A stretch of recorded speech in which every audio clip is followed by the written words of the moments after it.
જ્યારે કોઈ જળ વિસ્તાર ત્રણ બાજુથી ભૂમિથી ઘેરાયેલો હોય છે તેને અખાત કહેવામાં આવે છે.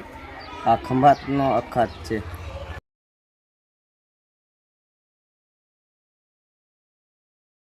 ભૂશીર એટલે ભૂમિનો લગભગમાં છેડો જે જળભાગમાં ફેલાયેલો હોય છે તેને ભૂશીર કહે છે. આ કન્યાકુમારીની ભૂશીર છે.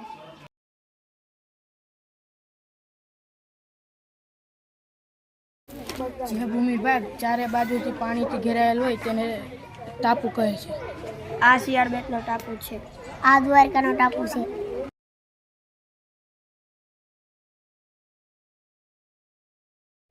બે જળ વિસ્તારને અલગ કરતી સાંકડી ભૂમિને સંયોગી ભૂમિ કહે છે. આ પન્નામાં સંયોગી ભૂમિ છે.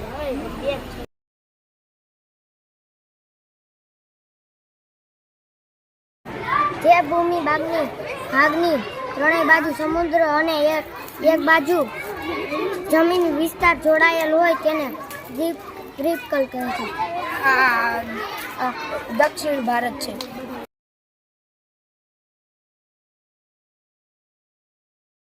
મહાસાગરનો જળભાગનો આંશિક ભાગ એટલે ઉપસાગર. આ બંગાળનો ઉપસાગર છે.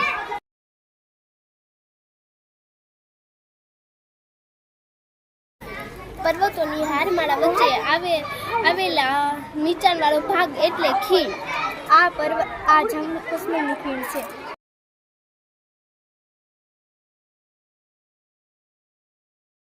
બે જળ વિસ્તારોને જોડતી સાંકડી જળપટ્ટીને સામુદ્રધુની કહે છે. આ કાલ્પનિક સામુદ્રધુની છે.